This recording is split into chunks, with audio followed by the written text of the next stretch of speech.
कुछ लोग पूरी जिंदगी लगे रहते हैं कमाने के लिए। धन पैसा वही सर्वोपरि होता है उनकी जिंदगी में। उन्हें लगता है कि बहुत ज्यादा धन कमाने के बाद वो आराम से सुखी होकर अपना जीवन जिएंगे। लेकिन वही धन वही संपदा उसके बच्चों की लड़ाई का कारण बन जाती है। और वहीं दूसरी तरफ कुछ लोग अपना सब कुछ छोड़कर, अपना घर परिवार, अपनी धन संपदा सब कुछ पीछे छोड़कर संन्यास ले लेते हैं। उन्हें लगता है कि संसार को त्याग कर वो असल मुक्ति का रास्ता अपना सकते हैं, जीवन का असली सुख अनुभव कर सकते हैं। दोनों ही आदमी अपने अपने स्तर पर सुखी होने के लिए नाना प्रकार के प्रयास करते रहते हैं। एक धन संपदा इकट्ठी करता रहता है और दूसरा धन संपदा त्यागता रहता है। लेकिन सवाल ये है कि असली सुखी आदमी कौन है? वो जिसने धन संपदा इकट्ठी की या फिर वो जिसने धन संपदा त्याग दी? और अगर इन दोनों में से कोई नहीं तो किस प्रकार का इंसान हमेशा सुखी रह सकता है? आज की जो बोध कहानी मैं आपको सुनाने वाला हूं उसमें आपको ऐसे तरीके पता चलेंगे जो एक आदमी को असली सुख का अनुभव करा सकते हैं। इन तरीकों से जीवन यापन करने से आपको असली सुख के बारे में पता चलेगा, असली आनंद के बारे में, जिसे हम कहते हैं परमानंद, परमानंद, परमानंद। इससे पहले कि आप इस कहानी में खो जाएं, इस चैनल को सब्सक्राइब जरूर कर लें। तो चलिए कहानी शुरू करते हैं। जब किसी के घर में वैरागी मन का बच्चा पैदा हो जाए तो घर वालों को बहुत चिंता हो जाती है। घर वाले सोचते हैं कि ये संसार में कैसे जिंदा रहेगा, कैसे धन कमाएगा, कैसे अपना पालन पोषण करेगा। क्योंकि वैरागी मन का बच्चा अक्सर संसार से विरक्त ही रहता है। वैराग्य का मतलब ही अपनी मस्ती में खो जाना होता है। उसका इस संसार से कुछ लेना देना नहीं रह जाता। ऐसा ही बच्चा रामचंद्र का था। रामचंद्र एक गांव में रहा करते थे। रामचंद्र का गांव वेणुवन के पास था। उन्होंने अपने जीवन में बहुत धन संपदा कमाई। वो वहां के प्रतिष्ठित सेठ हुआ करते थे। लेकिन जब उनका पुत्र हुआ तो ज्योतिषियों ने बताया कि ये बच्चा आगे चलकर वैरागी हो जाएगा। वो ये सब धन संपदा त्याग देगा और ये धन संपदा यूं ही दान में चली जाएगी। ये सुनकर रामचंद्र बहुत चिंतित हो गया। जो धन संपदा उसने इतनी मेहनत से इकट्ठी की थी वो यूं ही दान में चली जाएगी। उसका बेटा वैरागी हो जाएगा। आखिर ये धन संपदा मैंने किसके लिए इकट्ठी की है? इसका भोग कौन करेगा? लेकिन जैसे तैसे रामचंद्र ने ज्योतिषियों से कुछ तरीके पूछ लिए कि वो अपने बच्चे को कैसे वैरागी बनने से रोक सकता है। ज्योतिषियों ने भी उन्हें कुछ तरीके बताए जिसके द्वारा वो श्याम को, यानी उनका बेटा, उसको वैरागी बनने से रोक सके। धीरे धीरे समय बीतता रहा और दुनिया अपने चलन से चलती रही। श्याम धीरे धीरे बड़ा होने लगा और उसके पिताजी यानी कि रामचंद्र फिर से धन संपदा और ज्यादा बनाने में जुट गए। श्याम के पिता ने श्याम के लिए किसी भी चीज की कोई कमी नहीं छोड़ी थी। हर इच्छा उसकी पूरी होती थी। वो उसको सुखी रखना चाहते थे। वो चाहते थे कि मेरे बेटे को दुख का अनुभव ही ना हो, तो फिर वो वैरागी क्यों बनेगा? लेकिन जब श्याम 7 साल का हुआ तो एक दिन उनके द्वार पर एक बौद्ध भिक्षु पहुंच गया। वो वहां पर भिक्षा मांगने के लिए आया था, लेकिन श्याम उसके साथ घंटों बातचीत करता रहा। उसके पिता को जब ये पता चला तो वो श्याम को डांट कर उस बौद्ध भिक्षु से दूर ले गए। वो सोच रहे थे कि इन भिक्षुओं के पास बैठकर कहीं मेरे बेटे का मन वैरागी ना हो जाए। इसीलिए उन्होंने बौद्ध भिक्षु को डांट कर वहां से भगा दिया और अपने बेटे को समझाते हुए कहा कि बेटा, मैंने तुम्हारे लिए किसी चीज की कोई कमी नहीं छोड़ रखी है। तुम इन भिक्षुओं के पास क्यों बैठते हो? क्या मजा आता है तुम्हें इनके पास? मैंने तुम्हारे खेलने के लिए नाना प्रकार के खिलौने ला रखे हैं। इतनी दासियां तुम्हारी सेवा के लिए लगा रखी हैं, लेकिन फिर भी तुम ये सारी भोग की चीजें छोड़कर इन भिक्षुओं के पीछे क्यों भागते हो? ये सुनकर श्याम ने कहा कि पिताजी, मैं इन चीजों से उकता गया हूँ। ये सब चीजें मैंने इतनी ज्यादा भोग ली हैं कि मेरा मन अब इनसे ऊब चुका है। मुझे कुछ और चीजें चाहिए, कुछ और आनंद चाहिए, कुछ कुछ अलग प्रकार का सुख चाहिए। अब श्याम तो बच्चा था, उसके पिताजी उसको इस बात का क्या जवाब देते? उनके पास इस बात का कोई जवाब नहीं बना। आखिरकार उन्होंने निश्चय किया कि वो उसके मनोरंजन के लिए और भी नई नई चीजें लेकर आएगा ताकि उसका मन वैराग्य की तरफ भटक ना सके। लेकिन जैसे जैसे श्याम बड़ा हो रहा था, वो समझदार भी हो रहा था और अब उसे समझ में आ चुका था कि धन संपदा इकट्ठी करने से कोई सुख प्राप्त नहीं होता है, वो बस सुख की भ्रांति देता है। इसीलिए वो ज्यादातर अपना समय संतों और भिक्षुओं के साथ बिताने लगा। एक दिन जब उसके पिता ने उसे संतों के पास बैठे देखा तो उसका खून खोल गया। उसने सोचा कि मैंने जिंदगी भर जिस बच्चे के लिए कमाया वो भिक्षु बनने जा रहा है। मैंने उसको इतना समझाया, सारी सुख सुविधाएं उसके लिए हाजिर करवाई और फिर भी ये मुझे छोड़कर, मेरी संपत्ति को छोड़कर वैरागी बनना चाहता है। ऐसा वैराग्य में है क्या? उसका मन इस बात से बहुत ज्यादा दुखी हो गया था। इसीलिए उसने गुस्से में अपने बेटे का हाथ पकड़ा और सीधा उसे अपने घर पर ले गया। घर ले जाकर उसने अपने बेटे के चेहरे पर तमाच से एक थप्पड़ मारा। गाल पर थप्पड़ पड़ते ही कोमल स्वभाव श्याम के आंसू टप टप करके नीचे रामचंद्र के पैरों पर गिरने लगे। इसके बाद रामचंद्र को एहसास हुआ कि उसने बेवजह ही, बिना कोई बात ही अपने बेटे को यूं ही थप्पड़ मार दिया। उसने अपने बेटे को समझाते हुए कहा, मैं तुम्हारे आगे हाथ जोड़ता हूं। मैंने ये धन संपदा इसीलिए इकट्ठी नहीं की कि ये दान में चली जाए। मैं चाहता हूं कि तुम इसका सुख भोग करो, तुम मेरी संपत्ति को भोगो। तुम्हारे अलावा मेरा है ही कौन? इस संपत्ति का मालिक कौन बनेगा? और यही असली सुख है। पूरी दुनिया धन के पीछे भाग रही है और तुम्हें ये धन विरासत में मिल रहा है। इसका भोग करो। तुम क्यों वैराग्य की तरफ जा रहे हो? ऐसा क्या है भिक्षुओं में, ऐसा क्या है इन संतों में जो इस खजाने में नहीं है, जो इन दासियों में नहीं है, जो इन नाना प्रकार की भोग की वस्तुओं में नहीं है? ऐसा क्या है संतों में? ये सुनकर श्याम ने अपने पिता से कहा कि पिताजी, मैं आपकी हर एक बात मानूंगा, बस आप एक बार आज शाम को मेरे साथ चलो। आज एक बहुत ही अच्छे संत का एक वक्तव्य होने वाला है, वो सत्संग करने वाले हैं, उपदेश होने वाला है ज्ञान का। आप एक बार वो ज्ञान का उपदेश सुन लीजिए, उसके बाद आप जो भी कहेंगे मैं आपकी हर आज्ञा का पालन करूंगा। पर आज शाम सिर्फ मेरे कहने से आप ये उपदेश सुन लीजिए। ये सुनकर रामचंद्र जोर जोर से हंसने लगा। उसने कहा कि ये कौन सी बड़ी बात है, मैं सुन लेता हूँ प्रवचन, बताओ किस संत का सुनना है। लेकिन उसके बाद अपना वादा याद रखना। देखो श्याम, सिर्फ तुम्हारे कहने भर से मैं उस संत का प्रवचन सुनूंगा, अन्यथा मुझे इन संतों के प्रवचन में कोई भी मजा नहीं आता है। ये सुनकर श्याम ने हाँ में सर हिला दिया। शाम को दोनों बाप बेटे उस प्रवचन स्थल पर पहुंच गए जहां पर वो संत आज उपदेश देने वाले थे। थोड़ी देर बाद जब वो संत वहां पर पहुंचे तो सभी लोगों ने उठकर उनका अभिनंदन किया। उसके बाद संत ने कहना शुरू किया कि संतोष के फल बहुत मीठे होते हैं। जो आदमी संतोष का फल चख लेता है उसके मन में अपार शांति का उदय होता है। इंसान को जो कुछ मिला है उसी में उसे संतोष करने का अभ्यास करना चाहिए।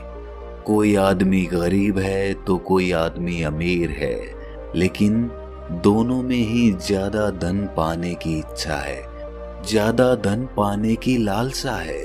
तो दोनों में अंतर क्या हुआ?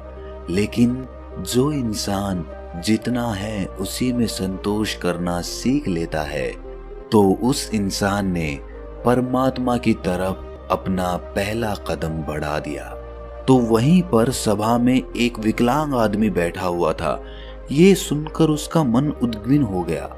उसने तत्क्षण उस संत से पूछा कि हे महात्मन, आप कहते हैं कि संतोष रखिए, मैं किस प्रकार संतोष रखूं? मुझे भगवान ने क्या दिया? मुझे तो हाथ पैर भी सही सलामत नहीं दिए ताकि मैं अपना पेट भर सकूं। अब आप ही बताइए कि मैं संतोष किस प्रकार रखूं? कैसे मैं अपने मन को समझाऊं? ये सुनकर उस संत ने मुस्कुराते हुए कहा कि बंते, असंतोष रखने से क्या तुम अपने हाथ पैर वापस पा सकते हो?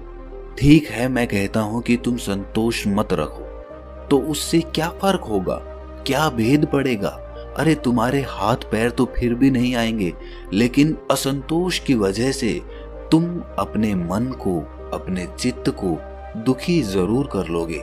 इसीलिए तुम्हारे पास कोई भी विकल्प नहीं है संतोष के अलावा। तुम्हें चाहे मजबूरीवश या अपने मन के अनुसार ही संतोष पैदा करना होगा। उसी संतोष को पैदा करने के बाद तुम अपने मन की शांति प्राप्त कर सकते हो। याद रखना, जीवन का परम लक्ष्य एकमात्र होता है और वो होता है अपने मन की एकांतता। चाहे हम माया के सागर में पड़कर ये भूल जाएं कि जीवन का परम लक्ष्य क्या होता है, हम ये भूल जाते हैं। हम नए नए लक्ष्य बना लेते हैं। जीवन में ये प्राप्त करना है, वो प्राप्त करना है, जीवन में अमीर बनना है, प्रतिष्ठित बनना है, और यही लक्ष्य हम सर्वोच्च लक्ष्य बना लेते हैं। लेकिन ये सब माया का ही एक सागर है। लेकिन जिस दिन तुम माया के सागर को पार करके दूसरे किनारे पर पहुंचोगे, उस दिन तुम्हें एहसास होगा कि जीवन का परम लक्ष्य एक ही होना चाहिए, और वो है मन की शांति, मन की एकाग्रता, मन की एकांतता।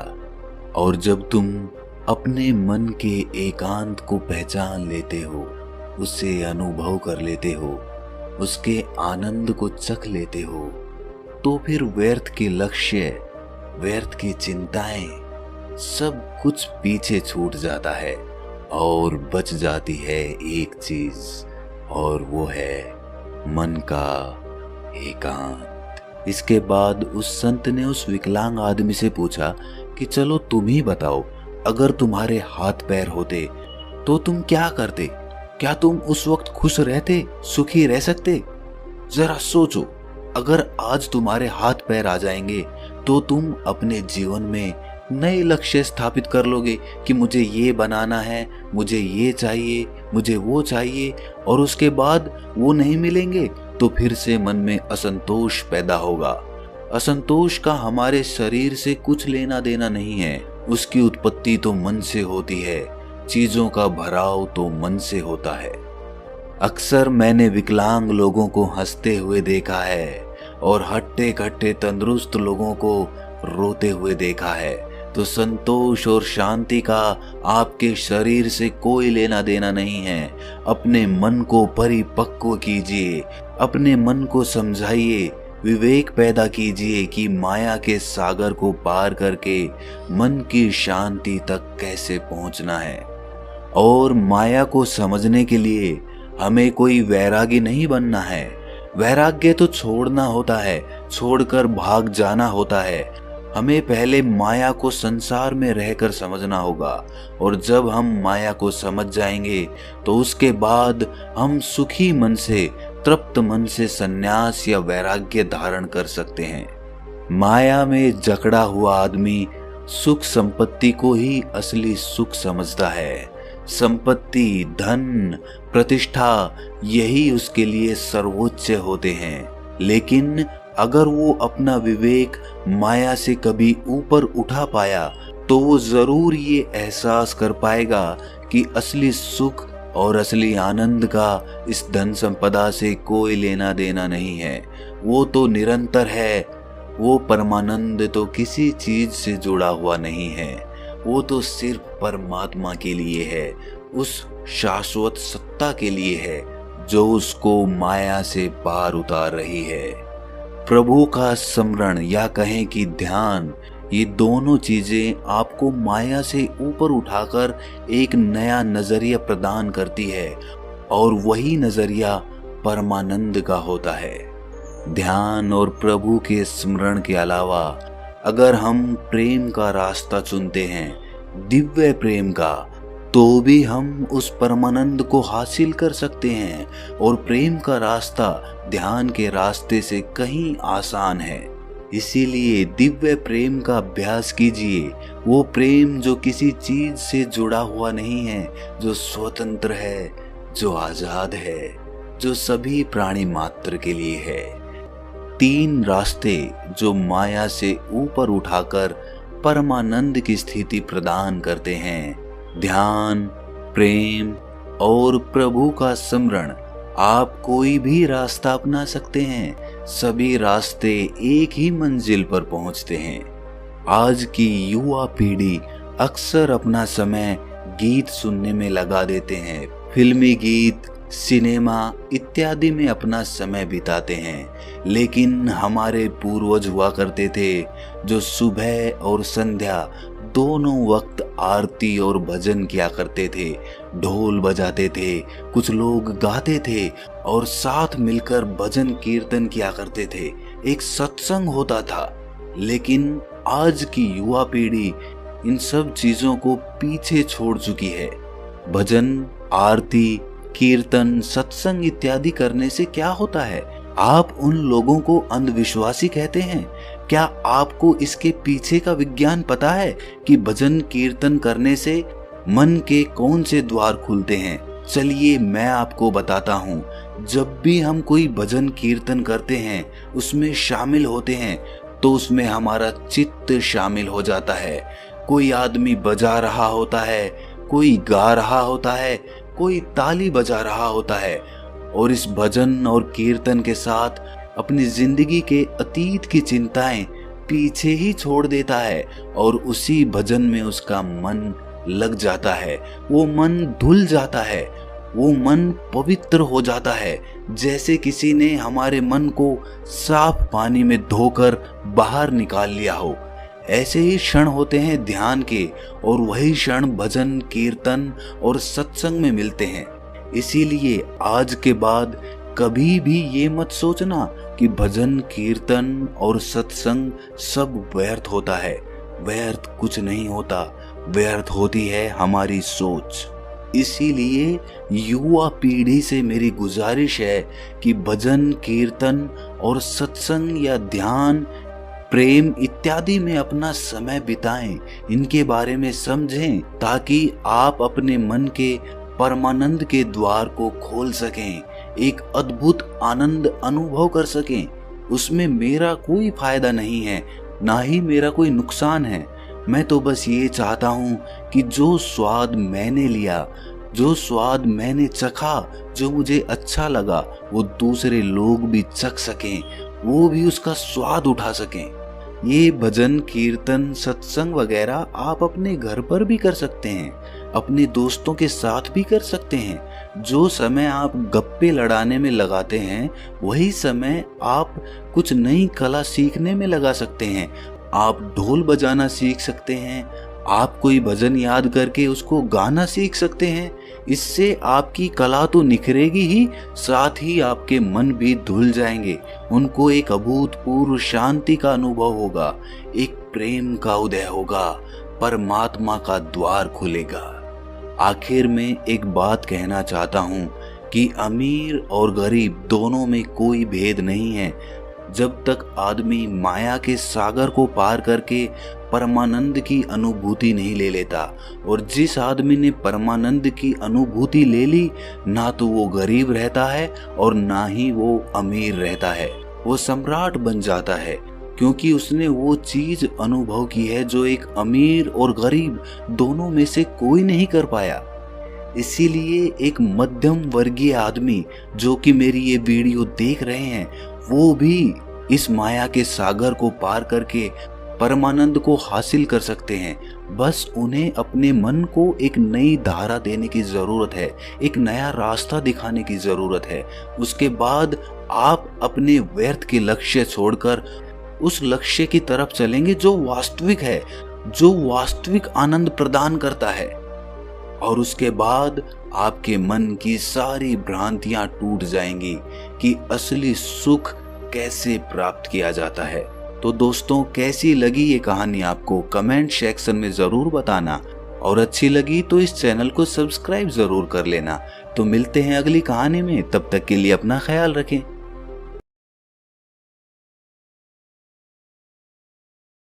Thanks for watching. Please subscribe.